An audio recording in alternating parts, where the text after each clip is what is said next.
आज के इस वीडियो में हम लोग पावर ऑफ प्रेसिडेंट को जानेंगे। क्या प्रेसिडेंट के पास क्या क्या पावर है। कल की वीडियो में हम लोग प्रेसिडेंट के बारे में जाने थे, प्रेसिडेंट क्या है, उनका इलेक्शन टेन्योर और क्या क्या क्वालिफिकेशन होता है और उनका इम्पीचमेंट कैसे हो सकता है, मतलब उनको अपने पद से कैसे हटा सकते हैं। अगर ये सब चीज़ें आप नहीं जानते हैं तो मेरे पुराने वाले वीडियो में जाएं, मतलब प्रीवियस वीडियो में जाएं और वो देखें, आपको नॉलेज होगा। तो आज की वीडियो में पावर ऑफ प्रेसिडेंट जानेंगे। उस साइड हम लोग लिख लिख लिए हैं। क्या आज की वीडियो में हम लोग क्या क्या डिस्कशन करेंगे, जैसे executive power, legislative power, military power, judicial power, diplomatic power, financial power, emergency power और वीटो पावर। और हम ये आशा करते हैं कि आप लोग ये तो सुन रखे होंगे कि प्रेसिडेंट के पास बस नॉमिनल पावर होता है, एक बस नाम का पावर होता है, और मेन पावर प्राइम मिनिस्टर के पास होता है। आज वही जानेंगे इन पावरों के द्वारा, क्योंकि ये पावर देश का सबसे बड़ा पावर है। अब हम लोग एग्जीक्यूटिव पावर के बारे में जानेंगे। क्या प्रेसिडेंट के पास एग्जीक्यूटिव पावर क्या क्या है। देखिए, देश में जितना भी बड़ा बड़ा पोस्ट है, हाई पोस्ट है, सब पर अपॉइंटमेंट प्रेसिडेंट द्वारा ही होता है। चाहे वो प्राइम मिनिस्टर का पोस्ट हो, या काउंसिल ऑफ मिनिस्टर का पोस्ट हो, अटॉर्नी जनरल का पोस्ट हो, या चीफ जस्टिस ऑफ इंडिया, या जजेज of supreme court and high court, किसी का भी अपॉइंटमेंट ले लीजिए, वो प्रेसिडेंट द्वारा ही होगा। लेकिन फिर भी उसको नॉमिनल पावर क्यों बोलते हैं? क्यों बोलते हैं कि प्रेसिडेंट एक नॉमिनल है, मतलब बस नाम का है। सब पावर तो प्राइम मिनिस्टर के पास है। इसका भी आंसर आपको मिल जाएगा, क्योंकि जब प्राइम मिनिस्टर का को अपॉइंट करता है तो ये मजबूरी हो जाता है प्रेसिडेंट को, क्योंकि प्राइम मिनिस्टर वही बनता है जो जो देश में इलेक्शन हो और मेजोरिटी पावर में हो। और मेजोरिटी पावर जैसे बीजेपी मेजोरिटी पावर में है, बीजेपी एक पार्टी है, जो पार्टी मेजोरिटी में आया हो और उसका लीडर ही प्राइम मिनिस्टर बनता है। तो ये तो फिक्स हो गया कि प्राइम मिनिस्टर वही बनेगा जिसको इलेक्शन में ज्यादा वोट आएगा। लेकिन ऐसे आप सोचिए, क्या कोलिशन का अगर पार्टी, जैसे कई पार्टी एक साथ लड़ा है इलेक्शन, लेकिन किसी के पास मेजोरिटी नहीं है, फिर उस टाइम कौन प्रधानमंत्री बनेगा? उस टाइम प्रेसिडेंट जो भी पार्टी का ज्यादा मेंबर होगा, जिस पार्टी का ज्यादा मेंबर होगा, चाहे वो मेजोरिटी में हो या ना हो, उस पार्टी के एक आदमी को या एक मेंबर को, या उसको लीडर कह सकते हैं, उसके लीडर को प्राइम मिनिस्टर बना देगा। और उसको एक महीने के अंदर उसको एक महीने के अंदर पार्लियामेंट में मेजोरिटी पेश करना होता है। ठीक है, तो पावर ऑफ प्रेसिडेंट में प्राइम मिनिस्टर, ऐसे तो अगर कोई मेजोरिटी में आ गया तो उसको अपॉइंटमेंट करना प्राइम मिनिस्टर की मजबूरी हो जाएगी। लेकिन कोलिजन के टाइम में तो फिर प्रेसिडेंट अपना मेन शक्ति दिखाता है। काउंसिल ऑफ मिनिस्टर का भी अपॉइंटमेंट प्रेसिडेंट द्वारा ही होता है, लेकिन with the advice of prime minister. और प्राइम मिनिस्टर जो बोलेगा, क्या इसको मतलब जैसे इसको रक्षा मंत्री बनाना है तो उसी को रक्षा मंत्री बनाएगा, इसको डिफेंस मिनिस्टर बनाना है, वही इंग्लिश हो गया, वही फाइनेंशियल मिनिस्टर बनाना है तो उसी को बनाएगा। इसलिए काउंसिल ऑफ मिनिस्टर का भी अपॉइंटमेंट प्रेसिडेंट द्वारा होता है, लेकिन with the advice of prime minister. और chief justice of India, CJI का भी अपॉइंटमेंट प्रेसिडेंट ही करता है, लेकिन आफ्टर कोलिजियम। अब सोचिए कोलिजियम क्या है। ये सुप्रीम कोर्ट का जब वीडियो आएगा तो उस टाइम जानिएगा क्या कोलिजियम कैसा है। ऐसे रैंडम के लिए आपको बता देते हैं।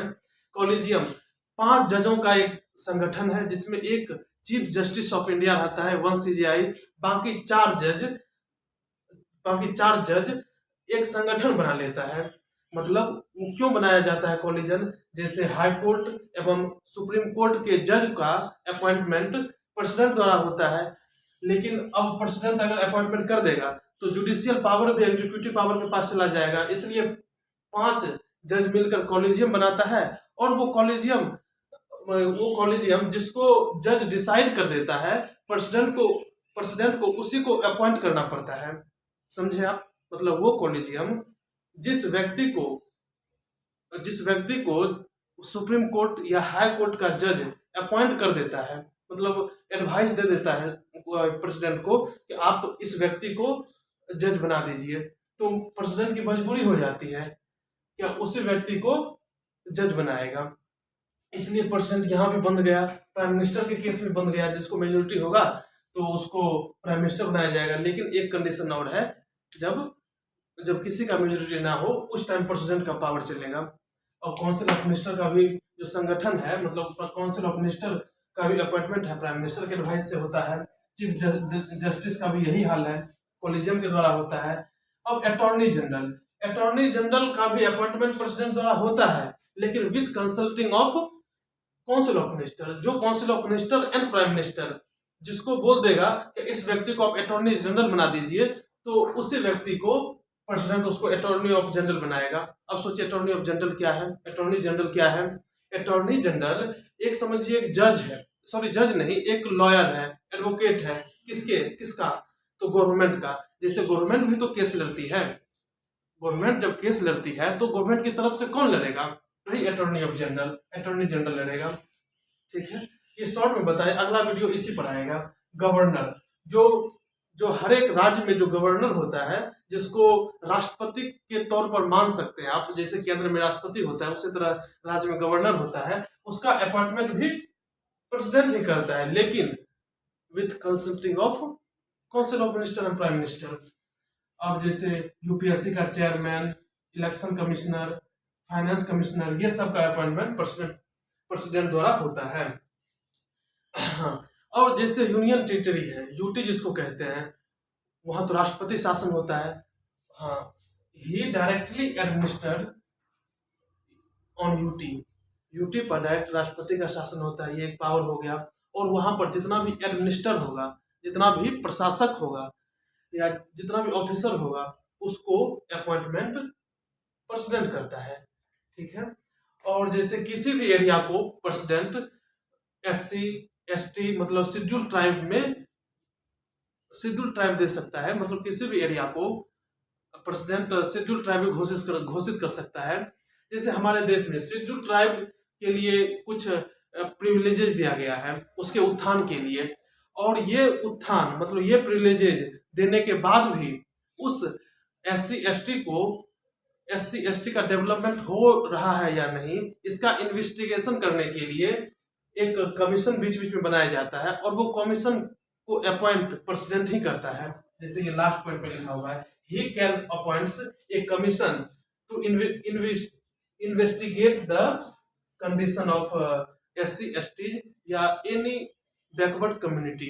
अब हम प्रेसिडेंट के लेजिस्लेटिव पावर के बारे में जानेंगे। क्या इनके पास कौन कौन सा पावर है लेजिस्लेचर के तौर पे? ये हम लोग पार्लियामेंट के चैप्टर में, पार्लियामेंट के वीडियो। अब हम लोग लेजिस्लेटिव पावर ऑफ प्रेसिडेंट के बारे में जानेंगे, ये पावर क्या क्या है। हम लोग पार्लियामेंट वाले वीडियो में देख चुके हैं, क्या लोकसभा में 2 और राज्यसभा में 12 मेंबर को मनोनीत किया जाता है, मतलब नॉमिनेट किया जाता है। वही ये तो पावर ऑफ प्रेसिडेंट हो गया। इसलिए he appoints 12 member, 12 member of Rajya Sabha एवं 2 member in Lok Sabha are nominated. दो मेंबर को लोकसभा और 12 मेंबर को राज्यसभा में नॉमिनेट किया जाता है। किसके? जैसे दो मेंबर तो एंग्लो इंडियन हो गया, Anglo Indian 2 member Anglo Indian को, और 12 member on the basis of literature, art, social service and science.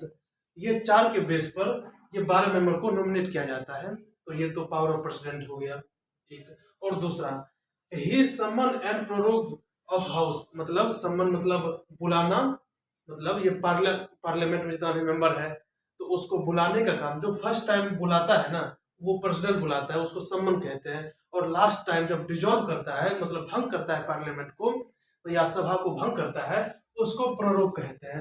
मतलब इन्हीं का काम होता है, प्रेसिडेंट का ही काम सभा को बुलाना और सभा को डिजॉल्व करना होता है। मतलब ही कैन डिजॉल्व लोकसभा, मतलब प्रोरोग का मतलब होता है भंग करना। भंग मतलब चले जाओ एक बार, जैसे हम लोग स्कूल में बुलाया जाता है उसके बाद भेज दिया जाता है। जब ऐसे मत समझिए जैसे आज क्लास गए तो उस टाइम छुट्टी हुई तो आ गए, उसको प्रोरोग नहीं कहेंगे। प्रोरोग उसको कहेंगे जैसे 10th पास करके एक स्कूल से अब खत्म हो गया, वो अब नहीं जाएंगे उस स्कूल में, या स्कूल में जाना होगा तो मेजोरिटी पास करके जाना पड़ेगा, उसको प्रोरोग कहेंगे। मतलब ये लास्ट और ये शुरुआत समन मतलब शुरुआत, प्रोडक्ट मतलब लास्ट, ठीक है। He can summon both house, ये दोनों हाउस को ज्वाइंट मीटिंग करने के लिए भी बुला सकता है। समन मतलब बुलाना समझ लीजिए सिंपल वे में। ही कैन डिजोल्व लोकसभा, यह लोकसभा को डिजोल्व कर सकता है जब नो कॉन्फिडेंट मोशन पास हो जाए। अगर विपक्षी पार्टी एक मोशन पास करता है, मतलब उसको जब शक हो जाएगा क्या जो अभी मेजोरिटी पावर में है उनके पास मेजोरिटी नहीं है, मतलब जो अभी पावर में है उसके पास मेजोरिटी नहीं है, तो एक नो कॉन्फिडेंट मोशन पास कर दिया जाता है। किसके द्वारा?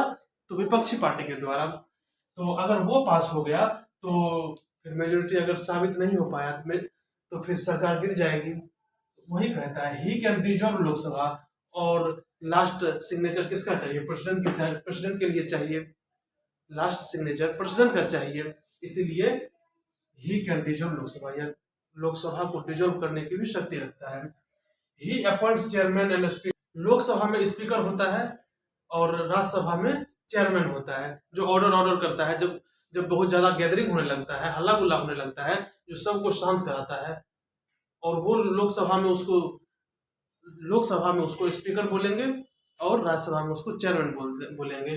और ये बेसिकली चेयरमैन एक वाइस प्रेसिडेंट ही होता है। और ये जो स्पीकर होता है वो मेजोरिटी पावर का एक मेंबर होता है, मतलब मेजोरिटी पार्टी का कोई एक मेंबर हो जाएगा। वो बोलने वाला या सब शांत हो जाओ, ये ऐसे गैदरिंग मत करो, उसके पास बहुत सारी शक्ति होती है। वो जब स्पीकर के बारे में वीडियो बनाएंगे तब जान लीजिएगा। तो ये दोनों को अपॉइंटमेंट भी प्रेसिडेंट करता है, मतलब दुनिया में जितना भी बड़ा बड़ा पोस्ट है सबको अपॉइंटमेंट प्रेसिडेंट करता है, हम पढ़ चुके हैं। He can send message A parliament for discuss a pending bill, जैसे कोई बिल पास, जैसे बिल कोई चार्ज हुआ किसी भी सभा में लेकिन वो सभा डिजॉल्व हो गया तो वो तो पेंडिंग बिल हो जाएगा। जब कोई मेजोरिटी पार्टी सभा में आता है, जब कोई मेजोरिटी पार्टी गवर्नमेंट में आता है, जब उनका सभा होता है लोकसभा या राज्यसभा में, तब ये याद दिलाता है पार्लियामेंट, ये याद दिलाता है प्रेसिडेंट। कौन याद दिलाएगा? प्रेसिडेंट। क्या ये पेंडिंग बिल है, आप इस पर डिस्कशन करके इसको लॉ में कन्वर्ट कीजिए या इसको हटाइए। ये हो गया। उसके बाद ही मेक ऑर्डिनेंस पावर, ये ऑर्डिनेंस पावर को भी बना सकते। इसके कहने का मतलब ये है कि जैसे कोई सभा डिजॉल्व हो गया, ठीक है, या बजट सेशन, मानसून सेशन और विंटर सेशन, ये जैसे बजट सेशन 4 महीने का होता है, फरवरी मार्च अप्रैल मई, फरवरी से मई, फिर विंटर सेशन, ऐसे ऐसे जो होता है, बीच में कुछ गैप होता है दोनों सेशन के बीच, उस टाइम मीटिंग नहीं हो पाता है, ठीक है। अगर उस टाइम इमरजेंसी हो गया, वार हो गया या आर्म्ड रिबेलियन हो गया, मतलब हिंसा हो गया, गृह युद्ध हो गया, उस टाइम अगर बजट की जरूरत पड़ गई, बजट तो छोड़िए, अगर उस टाइम कोई कानून की जरूरत पड़ गई, फिर क्या होगा? पार्लियामेंट का तो मीटिंग हो नहीं रहा है, तो प्रेसिडेंट उस टाइम एक कानून बना देती है, अपने तौर पर अपने बुद्धि विवेक से कानून बनाती है, उसी को ऑर्डिनेंस पावर कहते हैं। और ये ऑर्डिनेंस 6 महीने के लिए ही अप्लीकेबल है। जब सदन का बैठक हो, जब पार्लियामेंट फिर से चलने लगे, तो उस उस बिल पर मीटिंग करके उसको रिमूव कर सकते हैं या उसको फिर कानून के तौर पर एक्सेप्ट कर सकते हैं। तो अब हम लोग मिलिट्री पावर ऑफ प्रेसिडेंट के बारे में जानेंगे, मतलब प्रेसिडेंट के पास मिलिट्री पावर कैसे है और कितना है, ये देखते हैं। President is supreme commander of defence. हमारे इंडिया में जैसे डिफेंस के 3 अंग हैं, Indian navy, Indian army and air force. ये तीनों का सुप्रीम कमांडर राष्ट्रपति होता है, और इन तीनों का जो चीफ होता है वो राष्ट्रपति द्वारा अपॉइंट होता है। President is supreme commander of defence and president can decide, मतलब ये president decide war and peace, मतलब शांति और युद्ध को डिसाइड करता है at the advice of council of minister. मतलब अगर एडवाइस कर देगा काउंसिल ऑफ मिनिस्टर कि अब युद्ध करना है, तो प्रेसिडेंट के सिग्नेचर से ही युद्ध होगा या उसके सिग्नेचर से ही शांति वार्ता होगी। तो he appoints chief of Indian army, Indian air force and Indian navy. यह इंडियन आर्मी, इंडियन नेवी और इंडियन एयरफोर्स के चीफ को अपॉइंट करता है, मतलब जितना भी अपॉइंट वाला काम है वो प्रेसिडेंट ले रखा है, चाहे वो अपने मर्जी से अपॉइंट करता हो या ना करता हो। अब डिप्लोमेटिक पावर को जानेंगे। पहले जानेंगे डिप्लोमेटिक क्या है। जैसे डिप्लोमेटिक किसको कहते हैं? जैसे हमारे देश का रिलेशन अन्य देशों से कैसा है, अच्छा है या खराब है, इसी को डिप्लोमेटिक कहते हैं। जैसे रसिया के साथ अच्छा है, पाकिस्तान और चीन के साथ आप जान चुके हैं। तो वही कहता है डिप्लोमेटिक पावर राष्ट्रपति के पास है। और वो कौन कौन सा पावर है, जैसे जितना भी इंटरनेशनल एग्रीमेंट होगा वो राष्ट्रपति के नाम पर ही होता है। जैसे राफेल आया, ब्रह्मोस तोप आया, ये सब का जो सिग्नेचर होता है, जैसे इंटरनेशनल जितना भी एग्रीमेंट होगा सब राष्ट्रपति के नाम पर होगा। ठीक है। और ये sign of international agreement and represent India in the foreign country, और राष्ट्रपति ही अदर कंट्री में इंडिया को रिप्रेजेंट करता है। ठीक है। तो president is head of a state, so receive and send ambassador, जितना भी राजदूत होता है उनको लाने का और अपना राजदूत भेजने का, मतलब जैसे दूसरे कंट्री का यहाँ राजदूत है, एम्बेसडर है, तो उसको रिसीव करने का और भेजने का काम राष्ट्रपति द्वारा होता है। ठीक है। अब हम लोग जुडिशियल पावर देखते हैं। जुडिशियल पावर के अंदर हम लोग वीडियो के शुरुआत में ही पढ़ चुके हैं क्या, जितना CJI, chief justice of India, जैसे चीफ जस्टिस ऑफ इंडिया हो गया, और जजेज ऑफ सुप्रीम कोर्ट एवं हाई कोर्ट, ये सब का अपॉइंटमेंट प्रेसिडेंट द्वारा होता है, चाहे वो इसका मन मर्जी से हो या ना हो, लेकिन अपॉइंटमेंट का काम चीफ जस्टिस ऑफ इंडिया द्वारा होता है with the consulting of collegium. और कॉलेजियम हम लोग वीडियो के शुरुआत में देख चुके थे, सुन चुके थे, तो आइडिया ले चुके थे कैसा है। जब सुप्रीम कोर्ट के बारे में वीडियो बनाएंगे तब जाकर ये अच्छे से जान पाएंगे। तो पैराडोइंग पावर भी होता है प्रेसिडेंट के पास, मतलब किसी को फांसी की सजा हो गई तो उसको आजीवन कारावास की सजा में कन्वर्ट कर सकते हैं, मतलब किसी का सजा माफ कर सकते हैं, या किसी की सजा की अवधि को कम कर सकते हैं, या किसी को फांसी दिया गया हो, फांसी देने की सजा दे दिया हो और उसको आजीवन कारावास की सजा में भी बदल सकते हैं। ठीक है। इसी को पैराडोइंग पावर कहते हैं, पावर। और ये राष्ट्रपति के पास होता है, ये प्रेसिडेंट के पास होता है। अब हम लोग emergency power and veto power के बारे में जानेंगे। अब हम लोग इमरजेंसी पावर को देखेंगे कि प्रेसिडेंट इसका यूज कैसे करता है। नेशनल इमरजेंसी, मतलब इमरजेंसी 3 तरह का होता है, एक नेशनल इमरजेंसी, एक स्टेट इमरजेंसी और एक फाइनेंशियल इमरजेंसी। ठीक है। नेशनल इमरजेंसी जब कोई एक्सटर्नल एग्रेशन हो रहा हो, मतलब कोई वार का स्थिति हो रहा हो, या या या यहाँ ही सिविलियन लोग आर्म रिवोल्यूशन कर रहा हो, मतलब सशस्त्र विद्रोह जिसको कहते हैं। जैसे इंडिया में अगर सशस्त्र विद्रोह हो और वार का कंडीशन हो तो उस टाइम नेशनल इमरजेंसी लगाया जाता है। स्टेट इमरजेंसी, या इसी को राष्ट्रपति रूल कहते हैं, प्रेसिडेंट रूल, किसी भी स्टेट में लगाया जाता है। आप कमेंट करके बताइए बिहार में स्टेट रूल कब लगा था, सॉरी प्रेसिडेंट रूल कब लगा था। स्टेट इमरजेंसी तब लगता है जब किसी भी राज्य का, कोई भी राज्य कॉन्स्टिट्यूशन के हिसाब से नहीं चलता हो, मतलब वहाँ कॉन्स्टिट्यूशनल मशीनरी फेल हो रहा हो और सिविल वार की स्थिति उत्पन्न हो रहा हो, तो उस टाइम स्टेट इमरजेंसी लगाता है, मतलब प्रेसिडेंट अपने अंडर उस स्टेट को ले लेते हैं। अब फाइनेंशियल इमरजेंसी को देखते हैं। जब देश में फाइनेंशियल अनस्टेबिलिटी होने लगे तो उस टाइम फाइनेंशियल इमरजेंसी लगाया जाता है, या देश कर्ज में डूब रहा हो उस टाइम फाइनेंशियल इमरजेंसी लगाया जाता है। लिखा हुआ है, आप पढ़ लीजिए। In event the threat of financial unstability या क्रेडिट ऑफ इंडिया, मतलब इंडिया पर क्रेडिट हो रहा हो, कर्ज हो रहा हो तब। अब वीटो पावर देखते हैं। वीटो पावर का मतलब होता है किसी भी कानून को रोक देना। जैसे यूएन में 5 देशों के पास वीटो पावर है जिसमें भारत नहीं है। ठीक है। लेकिन अब यह जानेंगे कि राष्ट्रपति के पास भी वीटो पावर होता है। अगर होता है तो कौन कौन सा होता है। जी हाँ, राष्ट्रपति के पास, प्रेसिडेंट के पास वीटो पावर होता है, मतलब उनको शक्ति है किसी भी बिल को रोक देने का। ठीक है। पहला देखिए बिल क्या है, मतलब बिल जैसे राज्यसभा लोकसभा से पास होकर प्रेसिडेंट के पास एसेंट के लिए भेजा जाता है, तो राष्ट्रपति के पास पावर है क्या उस एसेंट देकर, मतलब सिग्नेचर करके लॉ बना दिया जाए। पहला तो ये सिंपल है। अगर उनको पावर है कि एसेंट नहीं देने का तो अपने पास रख लेगा इनडिफिनिट टाइम के लिए, एक्सेप्ट नहीं, एक्सक्लूड मनी बिल, क्योंकि मनी बिल में प्रायर रिकमेंडेशन हो जाता है इसलिए उसको सिग्नेचर करना पड़ता है। लेकिन और सब बिल में वो रख सकता है अपने पास होल्ड करके, या रिकमेंडेशन मतलब या फिर से उस पर पुनर्विचार के लिए राज्यसभा या लोकसभा या पार्लियामेंट में भेज देता है। या ऐसा भी हो सकता है क्या राष्ट्रपति उस पर सिग्नेचर ही ना करे, ऐसा हो सकता है ना, वही कह रहा है। एब्सोल्यूट वीटो, वीटो का 3 प्रकार के होते हैं, absolute veto, suspensive veto, pocket veto. मतलब एब्सोल्यूट वीटो में होता है जैसे राज्यसभा और लोकसभा से बिल पास करके प्रेसिडेंट के पास भेज दिया जाता है और प्रेसिडेंट उसको स्वीकार नहीं करता है, उस पर सिग्नेचर नहीं करता है, उसको एब्सोल्यूट वीटो कहते हैं। मतलब डायरेक्ट वीटो हम लगा दिए, डायरेक्ट मोहर लगा दिए, उसको हम पास ही नहीं करेंगे, उसको एब्सोल्यूट वीटो कहेंगे।